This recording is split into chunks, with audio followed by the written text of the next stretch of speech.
हो गया। तो आज पढ़ने जा रहे हैं हम संघ एकाइनोडर्मेटा।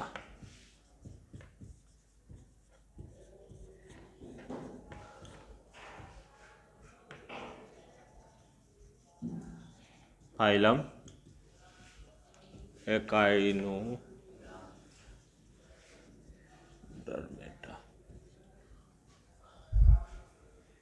एकाइनोडर्मेटा, डर्मेटा में MATE करना, सॉरी MATE, एकाइनोडर्मेटा। एकाइनोडर्मेटा का अध्ययन करना है तो आप लोग अपने दिमाग में उदाहरण रखें तारा मछली,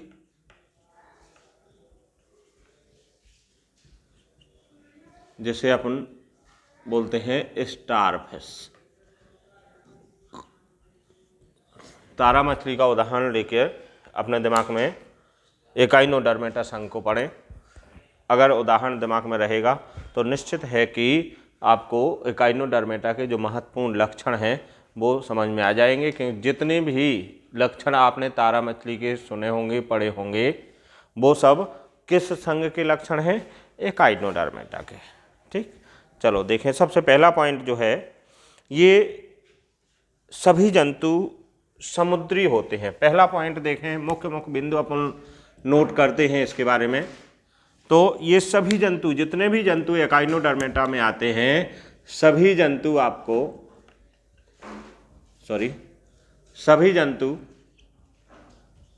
समुद्री होते हैं। कैसे होते हैं? समुद्री। सभी प्रकार, जितने भी जंतु एकाइनोडर्मेटा में आते हैं, सभी जंतु समुद्री होते हैं। ये समुद्र की तली में रहते हैं।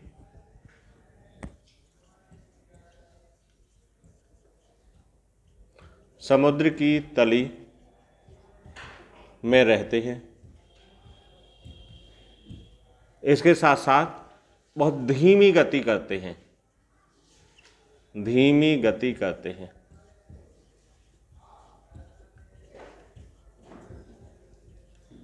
समुद्र की तली में रहते हैं, मीन्स समुद्र के लेवल पे रहते हैं। और इसके साथ साथ इनका एक और महत्वपूर्ण लक्षण है कि बहुत ही धीमी गति करते हैं। दूसरा एकाइनोडर्मेटा का महत्वपूर्ण है शरीर की आकृति। इन जीवों की शरीर की आकृति, शरीर की आकृति यदि देखी जाए तो शरीर की आकृति, जैसे सबसे पहला ही उदाहरण अपन ने देखा है तारा मछली। तो तारा मछली कैसे? सितारे नुमा। कैसे होती है? सितारे नुमा। सितारे नुमा संरचना हो सकती है। सितारे नुमा के साथ साथ बेलनाकार, ग्लोबाकार, डिस्क के समान, बेलनाकार, ग्लोबाकार,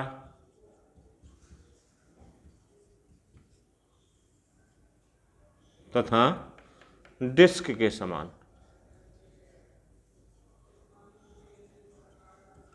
ये मुख्य बिंदु हैं, वो नोट कर दें एकाइनोडर्मेटा के। इनके शरीर की जो आकृति है सितारे नुमा, जैसे स्टार फिश है, ये बेलनाकार, ग्लोबाकार या डिस्क के समान इनकी शरीर की संरचना होती है। पुष्प के समान भी हो सकते हैं। कैसे हो सकते हैं? पुष्प के समान। किसी फूल के समान संरचना भी इन जीवों की हो सकती है। पुष्प के समान संरचना, पुष्प के समान संरचना। तीसरा बिंदु महत्वपूर्ण पढ़ने जा रहे हैं। तीसरा महत्वपूर्ण जो बिंदु पढ़ने हैं, इनमें अरीय सम्मिति होती है। एकाइनोडर्मेटा जो है क्या होते हैं? तीसरा बिंदु अरीय सम्मिति, त्रिज्यीय सम्मिति जिसे बोलते हैं, अरीय सम्मिति।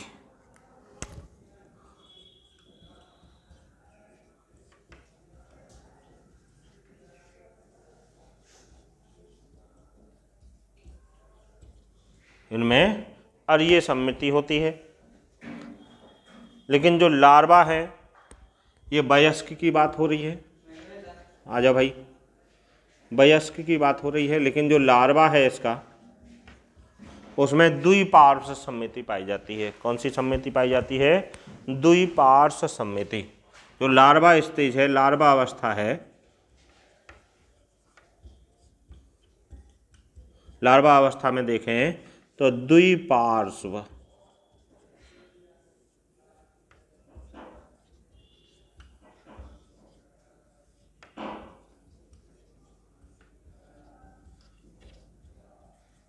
द्विपार्श्व सममिति पाई जाती है। चौथा बिंदु, महत्वपूर्ण बिंदु देखें अपन लोग, जो मुख्य मुख्य लक्षण हैं वो अपन नोट करते जा रहे हैं, पढ़ते जा रहे हैं। अंग तंत्र स्तर का शरीर संगठन होता है और शरीर संगठन देखें, शरीर संगठन देखें तो ये अंग तंत्र स्तर का होता है, अंग तंत्र स्तर का।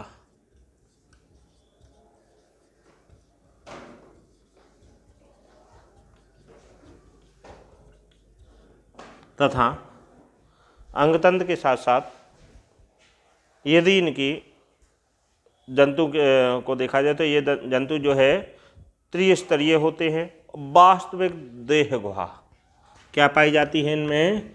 वास्तविक देह गुहा।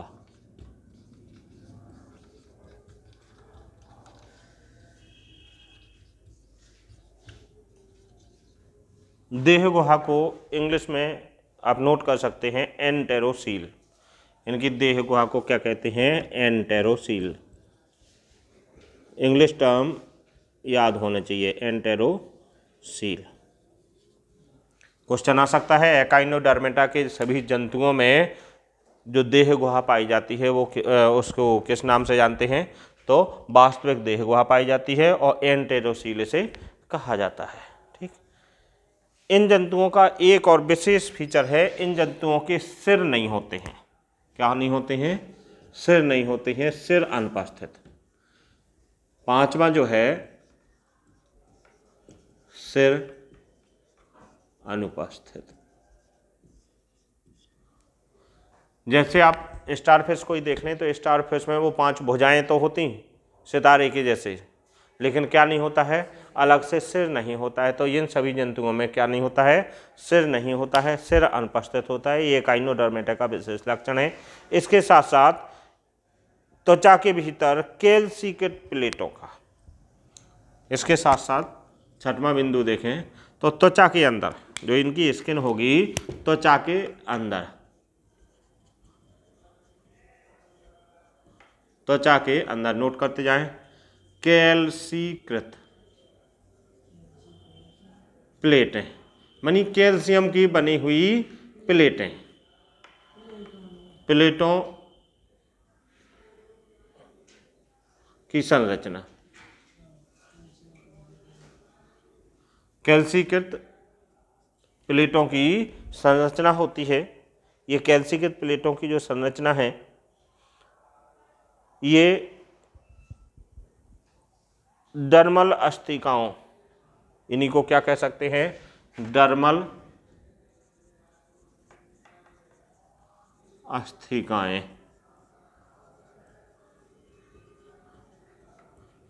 मीन्स इसमें बॉडी के लिए सपोर्ट के लिए अंदर से कैल्सीकृत प्लेटें पाई जाती हैं, जो जिससे बॉडी क्या रहती है? एक कड़क सपोर्ट लिए रहती है। इसी को मीजोडर्मल अंतः कंकाल, अर्थात हम कह सकते हैं अतः इनमें मीजोडर्मल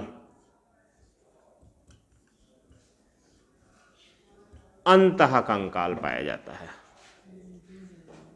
अंतः कंकाल,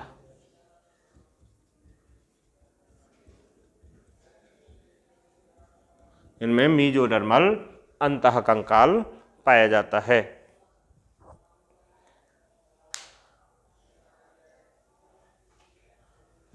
इनमें कंटक, सातवां बिंदु देख रहे हैं, इनमें कंटक, कंटक को इंग्लिश भी नोट कर लो कंटक की, स्पाइंस। स्पाइंस माने कांटे समझ सकते हो। स्पाइंस तथा कंटक के साथ साथ एक और संरचना पाई जाती है जो सुरक्षात्मक संरचना होती है, पेडिसिलेरी। पेडिसिलेरी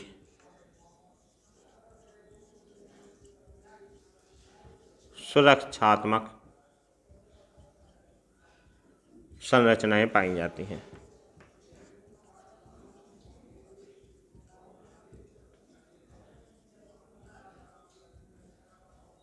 नोट करते जाएं।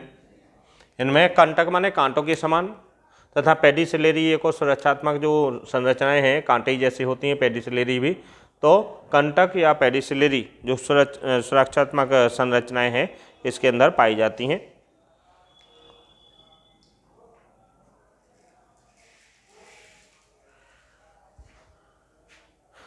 इसका एक महत्वपूर्ण जो गुण है,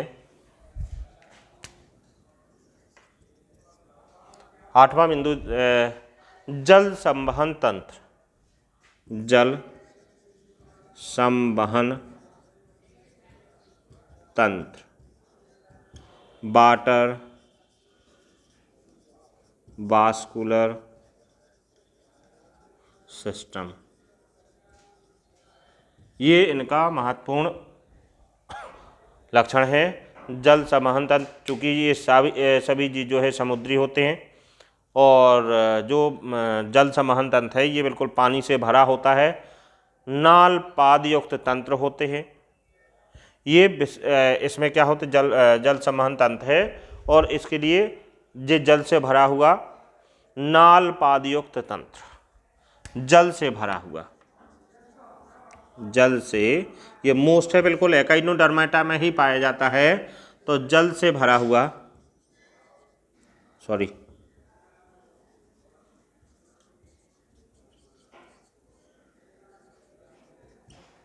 जल से भरा हुआ नाल पाद युक्त, नाल पाद युक्त तंत्र, ये जल से भरा हुआ नाल पाद युक्त तंत्र होता है जो एकाइनोडर्मेटा का क्या है, विशेष लक्षण है और अन्य जीवों में ये तंत्र नहीं पाया जाता है।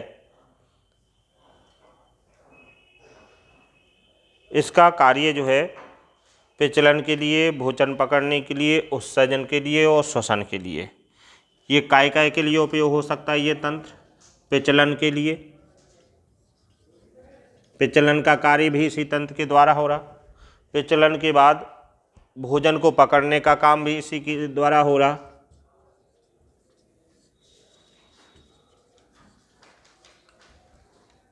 भोजन को पकड़ना, श्वसन, श्वसन का कार्य भी इसी के द्वारा हो रहा। उत्सर्जन,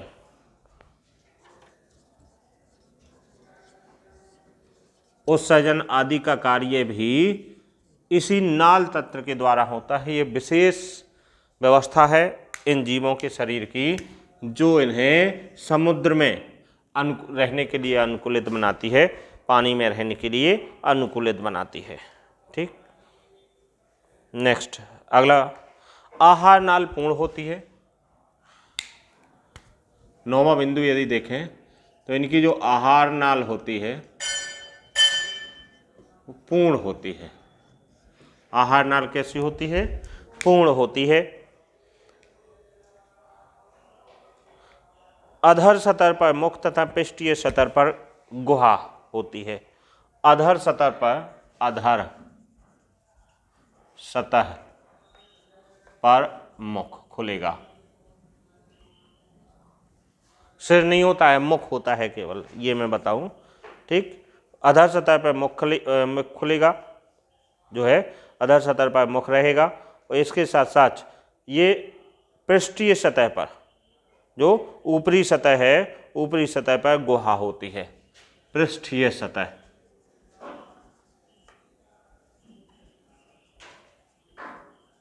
गुहा होती है। नेक्स्ट 10वां बिंदु देखें इसके बारे में। 10वां बिंदु नोट करते जाइए। इन जीवों में श्वसन की क्रिया जो है गिल्स के द्वारा, डर्मल ब्रैंकी या पेपुली जिसे कहते हैं, गिल्स के द्वारा होती है। श्वसन की क्रिया अगर देखें तो श्वसन की क्रिया गिल्स के द्वारा होती है।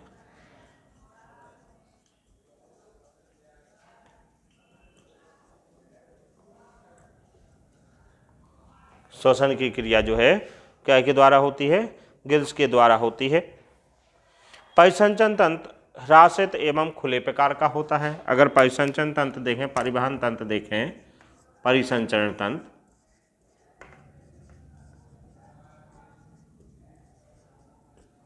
तो ह्रासित होता है और खुले प्रकार का होता है।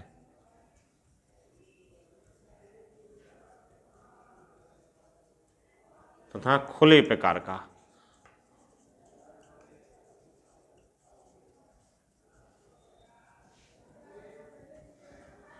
परिसंचरण तंत्र गिल्स के द्वारा होती, श्वसन गिल्स के द्वारा होती है, परिसंचरण तंत्र ह्रास होता है और खुले प्रकार का होता है, जैसे लोअर जीवों में होता, निम्न स्तर के जीवों में होता। उत्सर्जन तंत्र अनुपस्थित होता है। अगर उत्सर्जन तंत्र देखें,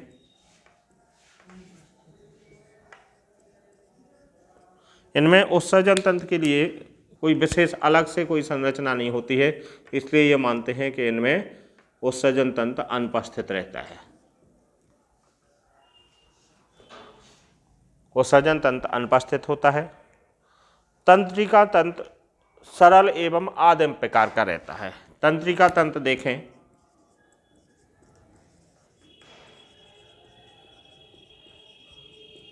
तंत्रिका तंत्र जो होता है वो सरल एवं आदिम प्रकार का, पुराने जीवों के जैसे आदिम प्रकार का होता है। सरल एवं आदिम प्रकार का होता है, पुराने जीव जैसे होता है। जो प्राचीन जीव हैं, जो अपशिष्ट पदार्थ है सामान्यतः अमोनिया होता है। अपशिष्ट पदार्थ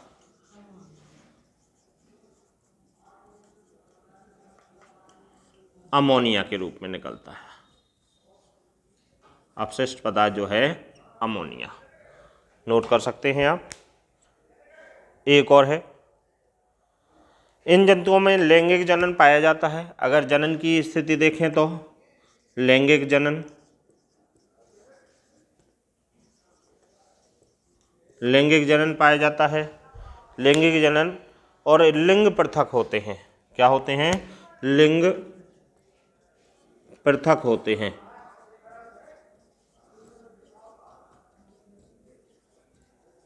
इनमें लिंग पृथक पृथक होते हैं।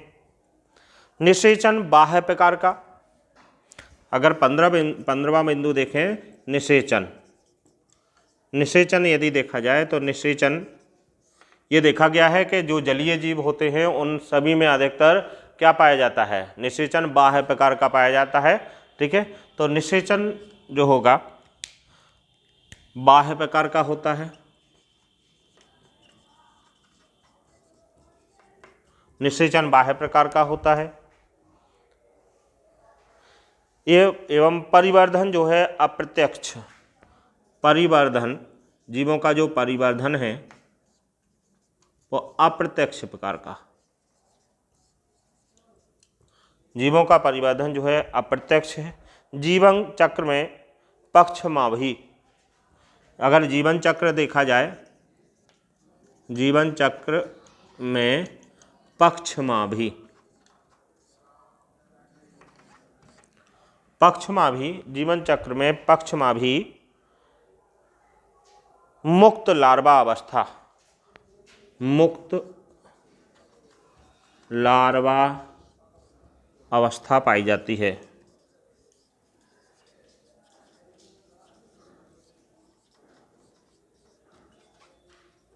मुक्त लार्वा अवस्था पाई जाती है। नोट करते जाए बिंदु, जो कायांतरण के बाद वयस्क में बदल जाती है, और उसका कायांतरण होगा, कायांतरण होगा, और कायांतरण के बाद जो है वयस्क में बदल जाएगी।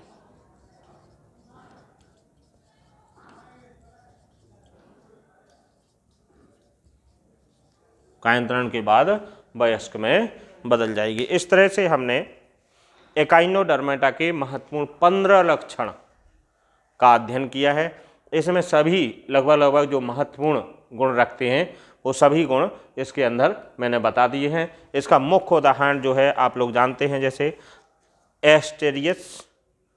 एस्टेरियास बोलते हैं इसको।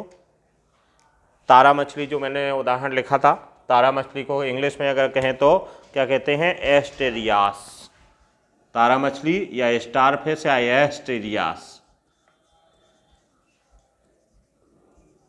एस्टेरियास तारा मछली महत्वपूर्ण उदाहरण है।